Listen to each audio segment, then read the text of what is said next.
Hi, this is Lucia with The Art of Love, and this week I'd like to talk about the fastest way to make a great first impression. It's actually very easy, and it's something that most people don't do, and it really doesn't require a lot of effort. Basically, what you really have to do is nothing. Well, you do have to do one thing, but it's passive. All you have to do is listen without interrupting. Sounds easy enough, right? But most people don't do it. They don't let the other person finish talking. They don't let the other person get all their thoughts out without jumping in. And it's a very attractive quality when you find someone that listens to you without interrupting. Someone once said to me they were actually afraid of me because they would talk on the phone and I wouldn't interrupt and I was very quiet and they'd be like, wow, I'm not used to this. This is crazy.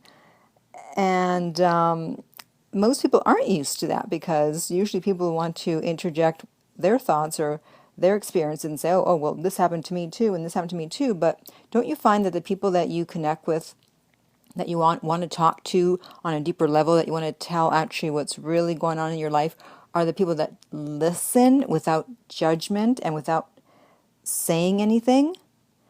I know when I have something to tell one of my friends, I want to talk to the ones that I know are going to listen without having to they just let me talk for a little bit and then all of a sudden they want to talk about whatever they want to talk about. And meanwhile, I haven't finished what I'm talking about. Everyone wants to get their story out.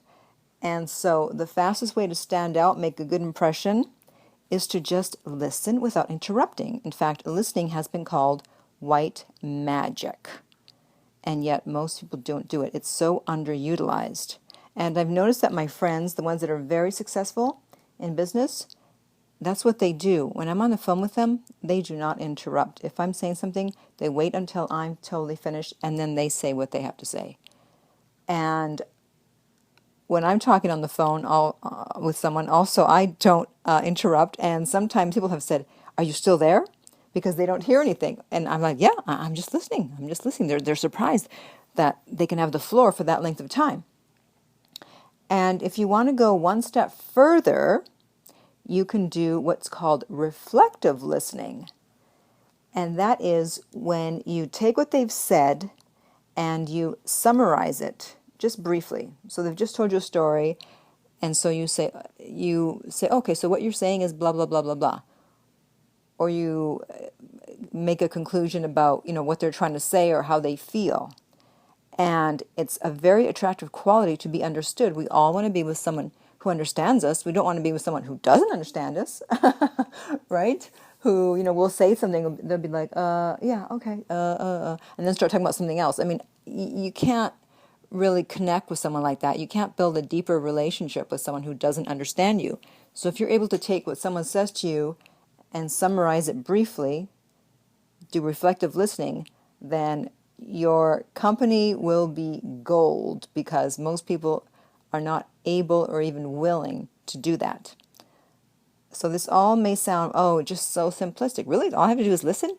Yes. I mean, watch when you're talking to someone next time, or someone's talking to you, how much listening is really going on and how much interrupting is going on and how much you're waiting to just say what you have to say, or how much the other person is waiting to just jump in with what they have to say without really waiting. Okay? So if you want to make a great first impression, all you have to do is close your mouth and open your ears. If you have any questions or comment, please place them below, or you can always contact me at my website, theartoflove.net. And until next time, remember that love inspires, empowers, uplifts, and enlightens.